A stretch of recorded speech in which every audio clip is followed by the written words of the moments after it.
దారుణం ఏంటి సార్, అంగన్వాడీ పిల్లల విషయంలో నేను సోషల్ మీడియాలో వైరల్ అవుతుంది. పిల్లలందరికీ గుడ్లు పెట్టిర్రు, ప్రేయర్ చేయించారు. దాని తర్వాత మళ్ళీ ఆ గుడ్లు అంటే ఫోటో కోసం పంపించాలి కదా, మళ్ళీ ఇంటి నుంచి అంటే ఇక్కడ కనీసం కొంచెం మానవత్వం కూడా, చిన్న పిల్లలు ఆ గుడ్లు మనం తీసుకోవచ్చా అంటే ఇవన్నీ కొట్టుకుపోయినాయి.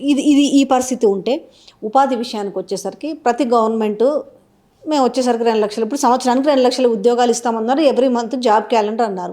సో మళ్ళీ యాజ్ ఇట్ ఈస్గా పిల్లలందరూ మా ఉద్యోగాలు అనేసి మాకు డిఎస్సి ఇంత మెగా డిఎస్సి వేయాలని చెప్పి గ్రూప్ 1 గ్రూప్ 2 100 ఈవెన్ ఈ నేపథ్యంలో ఇంత వీళ్ళని రాజకీయాల కోసం రెచ్చగొడితే ఇప్పుడు అందరూ మళ్ళీ రోడ్ల మీదకి వచ్చి కనపడ్డ చోటల్లో వాళ్ళు ఇప్పుడు ధర్నాలు చేస్తున్నారు. ఏంది పరిస్థితి? నిజాయితీగా మాట్లాడి నేర్చుకోవాలి. తెలంగాణ ప్రభుత్వంలో మొత్తంలో కలిపితే నాకు సరిగ్గా సంఖ్య తెలియదు, బహుశా 4 లక్షల మంది ఉద్యోగులు ఉంటారు. ఉమ్మడి ఆంధ్రప్రదేశ్ 9 లక్షల మంది ఉండేవాళ్ళు. ఓకే, తెలంగాణ ప్రభుత్వం మొత్తంలో కలిపితే 4 లక్షల మంది ఉంటారు. ఒక 10,000 20,000 అటు ఇటు కూడా. ఒక సగటు ఉద్యోగి 30 ఏళ్ళు ప్రభుత్వంలో ఉంటాడు, 35 కూడా ఉంటారు. ఎందుకంటే 24కు చేరతారు, కొంతమంది కొంచెం లేటుగా చేరవచ్చు. 35 ఏళ్ళు ఉంటారు. అంటే ఏడాదికి 4 లక్షల మందిని 30 ఏళ్ళు లెక్కేస్తే ఏడాది సగటున 3-3.5% మంది రిటైర్ అవుతారు. అంటే 4 లక్షల మంది ఉద్యోగుల్లో ఏడాదికి రిటైర్ అయ్యేవాళ్ళు 10-12 వేలు. ఇవి ఉద్యోగాలు ఉన్నది. నేను ఎవరినైనా కూడా వినమ్రంగా అడుగుతున్నాను, 2 లక్షల ఉద్యోగాలు ఎక్కడి నుంచి తెస్తావు నువ్వు? ఎందుకు తెస్తావు? అంటే వీళ్ళని పోషించడం కోసమేనా ఈ దేశంలో ప్రజలంతా పన్నులు కట్టేది? ఏ పని లేకుండా ఉద్యోగులను ఎందుకు పెట్టుకున్నావు? మీకు సరదాగా ఉందని పెట్టుకుంటారా ఉద్యోగుల్ని? పన్ను కట్టేవాళ్ళం మేము, వాళ్ళ వల్ల మాకు ప్రయోజనం రావాలి, మాకు పని చేస్తారని, మాకు ఉమ్మడి సేవలు అందిస్తారని మేము వాళ్ళని పెట్టుకున్నాం అనుకుంటున్నాం. ఉమ్మడి సేవలతో మీరు చేసే పనితో సంబంధం లేకుండా మా పన్నుల డబ్బులు మార్కెట్ కంటే 3 రెట్లు జీతాలు ఇచ్చి వాళ్ళని పోషించాలని, ఏదో మీ ప్రాపకం కోసం ప్రజల్లో అపోహలు ఉన్నాయి, అపార్థాలు ఉన్నాయి, విషయం తెలియదు కాబట్టి, అమాయకులు కాబట్టి వాళ్ళని రెచ్చగొట్టి మేము ఉద్యోగాలు ఇస్తామని భ్రమ పెడితే, జాతీయ స్థాయిలో కానీ రాష్ట్రంలో కానీ ప్రభుత్వంలో ఉద్యోగాలు నిరుద్యోగానికి పరిష్కారం అన్నటువంటి అబద్ధాన్ని చెప్తే ఇంతకంటే అన్యాయం ఇంకేమైనా ఉందా? 100 మంది మార్కెట్లో పనిచేస్తుంటే వివిధ రంగాల్లో వివిధ ఉత్పత్తుల్లో 3 ప్రభుత్వంలో ఉండేది. 100లో 3. ఈ 3ని ఎంత పెంచుతారు మీరు? పెంచిన కొద్ది జీతాలు. ఆంధ్రప్రదేశ్లో 93,000 కోట్ల రూపాయలు ఉద్యోగుల జీతభత్యాలు ఖర్చు అవుతుంది. తెలంగాణలో నా దగ్గర అంకెల్లో బహుశా 70-75 వేల కోట్లు ఉంటుంది. 2 రాష్ట్రాలు కలిపితే 1,65,00,70,000 కోట్ల రూపాయలు జీతాలు పెన్షన్లకి సరిపోతుంది, వేరే పరిపాలన ఖర్చు కాకుండా. రోజుకి 500 కోట్లు ఖర్చు పెడుతున్నారు మీరు ఉద్యోగుల మీద.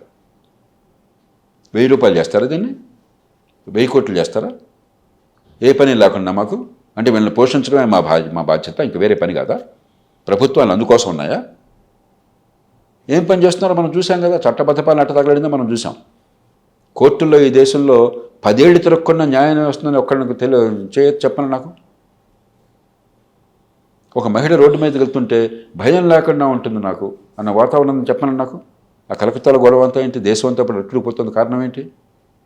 ఆడపిల్ల సాయంత్రం 6 గంటల తర్వాత బయట ఉంటే తల్లిదండ్రులు భయం లేకుండా లబడబ కొట్టుకోకుండా ఉంటున్నారని చెప్పండి నాకు. ఏమైనా అవసరం వస్తే వెంటనే యంత్రాంగం స్పందించే చట్టబద్ధ పాలనని అక్కడ నిలబెడుతుందని చెప్పండి నాకు. ట్రాఫిక్ దగ్గర నియంత్రణ సరిగ్గా ఉంటుంది, రెడ్ లైట్ వాడు జంప్ చేయడు, చేస్తే వాడు శిక్ష పడుతుంది చెప్పాలంటే మీరు రాగానే చేసింది మొట్టమొదట ఈ పెనాల్టీస్ అన్ని వేవ్ చేయటమాయా? మిమ్మల్ని పెట్టుకుంది పెనాల్టీస్ పెట్టి ట్రాఫిక్ని నియంత్రించడం కోసం. మీరు చేసేది పెనాల్టీస్ తీసేసి ట్రాఫిక్ని నాశనం చేయడం కోసం. ఏ పని కోసం ప్రభుత్వాన్ని పెట్టామో కరెక్ట్గా ఆపోజిట్ చేస్తున్నారు మీరు. దానికోసం ఉద్యోగాలను పెడుతున్నారు, దానికి జీతాలు 3 రెట్లు ఇస్తున్నారు. అది ఉపాధి కల్పన అంటున్నారు, నిరుద్యోగానికి పరిష్కారం అంటున్నారు. ఒక్కసారి గుండె మీద చేసుకుని చెప్పండి. ముఖ్యమంత్రి గారు కానీ, మంత్రులు కానీ, పార్టీల ఎమ్మెల్యేలు కానీ, వివిధ పార్టీల నాయకులు కానీ, మీడియా వారు కానీ, అలాగే యువతను నేను కోరుతున్నా, మీకు నైపుణ్యం ఉత్పత్తి చేయటం తప్ప ఇంకో మార్గం ద్వారా ఉపాధి ఉందనుకుంటే అంతకంటే పొరపాటు లేదు. ఆర్థిక వ్యవస్థ పెరగాలి, నైపుణ్యం రావాలి, మీకు ఉత్పత్తి చేయడం ఉత్పాదకత రావాలి. ఇంక వేరే మ్యాజిక్ ఏం లేదు. ఇవన్నీ అబద్ధాలు, మన మోసం చేయడం కోసం అంతే. ఇది మళ్ళీ మళ్ళీ మళ్ళీ సామాన్య ప్రజలకు కూడా అర్థమయ్యే రీతిన మనం చెప్పాలి. వీళ్ళు చెప్తున్నది ఇదేమింటారు కదా, సంవత్సరానికి 2 లక్షల ఉద్యోగాలు ఇస్తారట. ఎక్కడి నుంచి? నేను ఛాలెంజ్ చేస్తున్నాను, ఎక్కడి నుంచి? ఎక్కడున్నాయి ఉద్యోగాలు? దేశం మొత్తంలో ఉన్న ఉద్యోగాలు భారతదేశంలో జాతీయ స్థాయి, రాష్ట్రాలు, సైన్యము, తర్వాత రైల్వేసు అందరూ కలిపి ఉద్యోగాలు ఉన్నది 2 కోట్లు. దేశం మొత్తంలో మీకు వచ్చేది ఏడాదికి 6 లక్షల కొత్త ఉద్యోగాలు వస్తాయి. దేశం మొత్తానికి సైన్యము, రైల్వేస్ కూడా కలిపి. ఎవరిని మోసం చేస్తున్నాం మనం? సరే, నిరుద్యోగ సమస్య ఎట్లా నిరుద్యోగం ఇప్పుడు ఈ ముక్క అనేది నాకు తెలిసి మీరు ఎన్నేళ్ళకెళ్ళో చూస్తున్నారు. నిరుద్యోగ సమస్య సొల్యూషన్ ఏంటి అంటే వీళ్ళతో ఎప్పుడన్నా చర్చలు జరిపినప్పుడు దానికి వీళ్ళు ఒప్పుకోవట్లేదు. దేశవ్యాప్తంగా కావచ్చు, రాష్ట్రాల విషయం మనకు నిరుద్యోగ సమస్య బాగా వినిపిస్తుంది. దీన్ని సస్టైన్ చేయాలంటే ఏం చేయాలి? అసలు 2-3 ఉదాహరణలు ఇస్తాను విజయ్. అచ్యుతాపురం అని చెప్పిన ఒకటి ఉన్నది, అనకాపల్లి జిల్లా, ప్రస్తుతం పూర్వం విశాఖపట్నం జిల్లా. బ్రాండిక్స్ అనే శ్రీలంక కంపెనీ ఉన్నది.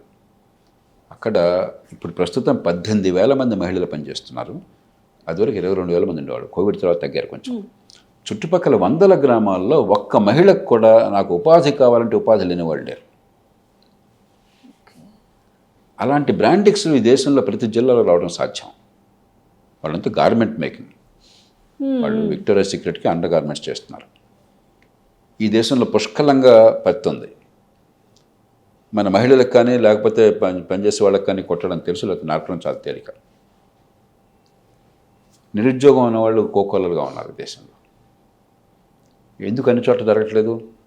దుర్మార్గపు లేబర్ లాస్ని పెట్టి ఒక ఉద్యోగం ఇచ్చే మనిషి, ఒక ఎంటర్ప్రెన్యూర్ పొరపాటున 10 మందిని ఉద్యోగంలో పెట్టుకుంటే పాపం చేసి అనిపిస్తున్నారు వాడితో. ఉద్యోగులు లేనటువంటి ఉత్పత్తి కావాలని ఎంటర్ప్రెన్యూర్స్ కోరుకుంటున్నారు. ఎందుకని? ఉద్యోగులు ఉండగానే వాడి తలగా తినేస్తున్నాం మనం. ఈ ఇన్స్పెక్షన్లు, లంచాలు, వేధింపులు, సాధింపులు. చివరికి ఏమవుతుంది? ఉపాధి కల్పించని ఆర్థిక వ్యవస్థ వస్తున్నది. ఒక భేద దేశంలో ఉపాధిని పెంచే ఆర్థిక వ్యవస్థ రావాలి. చైనాని తీసుకోండి. చైనా మనకంటే 4 రెట్లు ఎక్కువ ఉత్పత్తి, 4.5 రెట్లు ఎక్కువ ఉన్నది చైనా జీడిపి. అయినా కూడా మనకంటే సహజంగానే జనాభా తక్కువ ఉన్నారు. అందులో పనిచేసే వయసులో వాళ్ళు తగ్గిపోతున్నారు చైనాలో. ఎందుకంటే వాళ్ళ జనాభా నియంత్రణ మనకంటే ముందుగానే చేశారు, 30 ఏళ్ళ ముందు చేశారు. దానివల్ల పనిచేసే వయసు వాళ్ళు తగ్గిపోతున్నారు. అయినా కూడా ఈ తక్కువ నైపుణ్యంతో పనిచేసేటువంటి గార్మెంట్ సెక్టర్లో వాళ్ళు మనం సమానంగా ప్రత్యుత్పత్తి చేస్తాం. గార్మెంట్ సెక్టర్లో మనం $40 బిలియన్ ఉత్పత్తి చేసి ఎగుమతి చేస్తుంటే చైనా $320 బిలియన్ ఉత్పత్తి చేసి ఎగుమతి చేస్తుంది, 8 రెట్లు. ఎందుకని? ఉపాధి కల్పించడమే ఉద్యమంగా పెట్టుకున్నారు అక్కడ. మన ఉపాధిని చంపేయటమే ఉద్యమంగా మనం పెట్టుకున్నాం. ఎందుకు వస్తుందా తేడా? ఎందుకంటే పిచ్చి లేబర్ లాస్. ఒక ఉదాహరణ చెప్తాను. అడుగడుగునా కూడా ఉద్దేశం మంచిదే కావచ్చు, కానీ మనం చేసే పనులన్నీ కూడా ఉద్యోగాల సృష్టికి వ్యతిరేకమైనవి, ఉద్యోగాల సృష్టిని ఆపేసినాయి. అలాగే చదువు కోసం లక్షల కోట్లు దేశం అంతా ఖర్చు పెడుతున్నాం. తెలంగాణ, ఆంధ్రప్రదేశ్లో నేను ఎన్నిసార్లు ప్రతిరోజు చెప్తుంటాను, బోరు కొట్టేదాకా చెప్తుంటాను. 90,000 లక్ష రూపాయలు ఖర్చు పెడుతున్నాం ఒక్కొక్క బిడ్డ మీద. 180 మంది పిల్లలకి పొట్టగొస్తే అక్షరముఖ రాదు. ఆ పిల్లల పాపం కాదు, పిల్లలు తప్పు కాదు. మనం టీచర్లకు జీతాలు ఇవ్వటము, స్కూల్ బిల్డింగ్లు కట్టడమే తప్ప పిల్లలు ఏం నేర్చుకుంటున్నారని ఆలోచన లేదు, అది పెంచాలని ఆసక్తి లేదు. నైపుణ్యం లేకపోతే ఆధునిక యుగంలో మీరు ఉద్యోగం ఎట్లా పనికి వస్తారు? మీరు 10వ తరగతి పూర్తి చేశారని సర్టిఫికేట్ వస్తుండే, 196 మంది పాస్ అయిపోతున్నారు. మీ లెక్కల ప్రకారమే 100కి 2 నుంచి 10 మంది మాత్రమే 10వ తరగతి స్థాయిలో వాళ్ళకి పరిజ్ఞానం ఉన్నది. గవర్నమెంట్ లెక్కల ప్రకారం, నేషనల్ అచీవ్మెంట్ సర్వేలో 100కి 50 మందికి గడియారం చూసి టైం చెప్పడం చేత కాదు. మార్కెట్లో తూకం రాళ్ళు పెట్టడం చేత కాదు. ఏమైనా తూకం వేయాలంటే చిన్న కూడిక తీసివేత చేయడం చేత కాదు. మరి వాళ్ళు ఏ రకంగా ఆధునిక యుగంలో ఎలా ఉపాధిలో పెడతారు? మీరు చెప్పండి నాకు ఒకసారి. దేనికి పనికి వస్తారు? ఏదో ఉత్పత్తి చేయాలిగా. మన పనికొచ్చి ఏదో పని చేయాలి. మీ కెమెరామన్ ఉన్నాడు, ఆయన కెమెరా ఎలాగో ఫోకస్ చేయాలో తెలియకపోతే, ఎలాగా ఈ ఫిల్మ్ తీయాలో తెలియకపోతే, తర్వాత ఎడిటింగ్ ఎట్లా చేయాలో తెలియకపోతే ఆయన మీరు కూర్చోబెట్టి ఎలా ఉద్యోగం వేస్తారు? మీరు డెఫినెట్గా సాధ్యమా? ఆ లైటింగ్ పెట్టడానికి లైటింగ్ తెలియకపోతే అసలు ఆయన ఎలా మీరు పోషిస్తారు? అట్లా ఉంది గవర్నమెంట్. స్కిల్ ఉండాలి కదా. సో స్కిల్ లేనటువంటి విద్య వల్ల ఏమవుతుంది?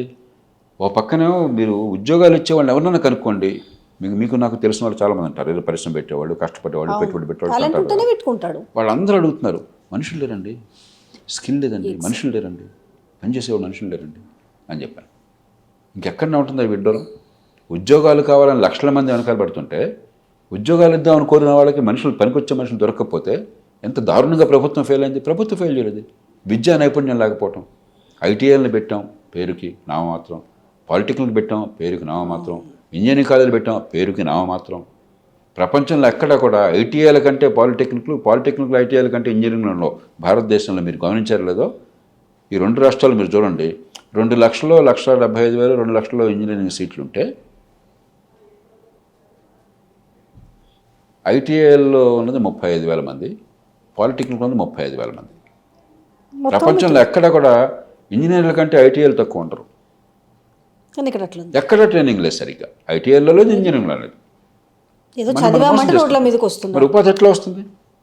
ఆధునిక యుగంలో మోడర్న్ టెక్నాలజీతో ఉపాధి రావాలంటే స్కిల్ లేకుండా, నైపుణ్యం లేకుండా ఎట్లా వస్తుంది మీకు ఉపాధి? అది లేదు. మౌలిక సదుపాయాలు లేవు. ఒక పరిశ్రమ పెరగాలని చెప్పంటే ఎవరినైనా ఎంటర్ప్రెన్యూర్ అడగండి, ఇప్పటికి కూడా ఈనాడు కూడా ట్యాక్స్ డిపార్ట్మెంట్ వాళ్ళు వేధించుతుంటున్నారు.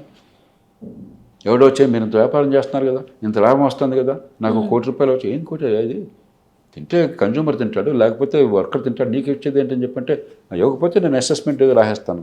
అన్యాయం కదా, అన్యాయం అయితే చూసుకుని ఏం చేస్తావు? నువ్వు కోర్టుకు వెళ్ళాలా, కోర్టుకు వెళ్తే 50% నువ్వు డిపాజిట్ చేయాలా, 5 ఏళ్ళు 10 ఏళ్ళు పడుతుంది, లాయర్లు డబ్బులు ఇవ్వాలా, నాకు ఇవ్వు. దాంతో ఎంటర్ప్రెన్యూర్స్ ఏమయ్యారు? వీటితో నాకెందుకండి, ఒక చిన్న స్థలం కొనుక్కుంటే హైదరాబాద్లో మరో చోట అది పెరిగిపోతుంది, అలా ఉంటుంది, ఏ రిస్క్ ఉండదు, ఏ భయం లేదు, దాన్ని కాపాడుకుంటే చాలు అని ఆలోచిస్తున్నారు. కాబట్టి ప్రభుత్వాల వైఫల్యం ప్రతి రంగంలో, అయితే మూర్ఖపు ఆలోచనతో చెడు విధానాలు, లేకపోతే అవినీతిమయమైన వ్యవస్థ, సంపద సృష్టిని వ్యతిరేకించేటువంటి సమాజంలో ఉపాధి ఎట్లా వస్తుంది? ఇప్పుడు స్కిల్స్ పెంచకపోగా ఇప్పుడు మరి నిరుద్యోగ వృత్తి మీద పెడతామంటున్నారు. సరే, ఇవ్వలేదని వేరే విషయం అనుకోండి, ప్రతి ఒక్క నిరుద్యోగికి అంతకంటే పొరపాటు ఇంకేమన్నా ఉందా? ఆ డబ్బులు స్కిల్కి పెట్టండి, మీరు పనికొచ్చే స్కిల్కి పెట్టి ఉపాధి కలిగించండి. ఆ డబ్బులు ఈ మధ్యకాలంలో జాతీయ స్థాయిలో ప్రభుత్వం చేసినట్టుగా మీరు ఎంప్లాయ్మెంట్ ఓరియంటెడ్ ఇన్సెంటివ్స్ ఇవ్వండి. ప్రొడక్షన్ లింక్డ్ ఇన్సెంటివ్స్ లాగా ఎంప్లాయ్మెంట్ లింక్డ్ ఇన్సెంటివ్స్ ఇవ్వండి. ఈఎల్ఐ అంటున్నాం. అంటే మీరు ఇంతమందిని తీసుకున్నట్టయితే కొంతకాలం పాటు నేను ఈపీఎఫ్ ఇస్తాను, మరొకటి ఇస్తాను, ఏదో ఒకటి దీర్ఘకాలం ఉద్యోగం నుంచి ఎట్టయితే అది ఎంతైనా చేయండి, ఉపాధి కల్పన కోసం చేయండి. కానీ ఉపాధికి పనికొచ్చేట్టుగా తయారు చేయకుండా, ఉపాధిని ఉత్పత్తి చేసే విధానాలను చేపట్టకుండా, ఉపాధి లేదు కాబట్టి డబ్బులు ఇస్తానని చెప్పంటే ఎంతకాలం ఎవరు పోషిస్తారు? మీరేం పోషించట్లా. ఫోటోల్లో మరి మన మంత్రులు, మన ముఖ్యమంత్రులు, ప్రధానమంత్రులు వాళ్ళ ఫోటోలు పొద్దున్న తాటికి అంత ఫోటోలు ఎంచుకుంటున్నారు, మేము ఎంత చేస్తాం. మీరేం చేయట్లా. మా డబ్బు ఇది, మా డబ్బు తగలేస్తున్నారు. పనికొచ్చేవాటి చేయకుండా, ఎందుకోసం మిమ్మల్ని ఎన్నుకున్నావు దానికోసం చేయకుండా మీరు మా డబ్బు తగలేసి మీరు ఓట్లు పొందే ప్రయత్నం చేస్తున్నారు. దేశం ఏమైందో మీకు లెక్కలేదు, పిల్లలు ఏమైనా మీకు లెక్కలేదు, యువత ఏమైందో మీకు లెక్కలేదు. ఇది సరైనది కాదు.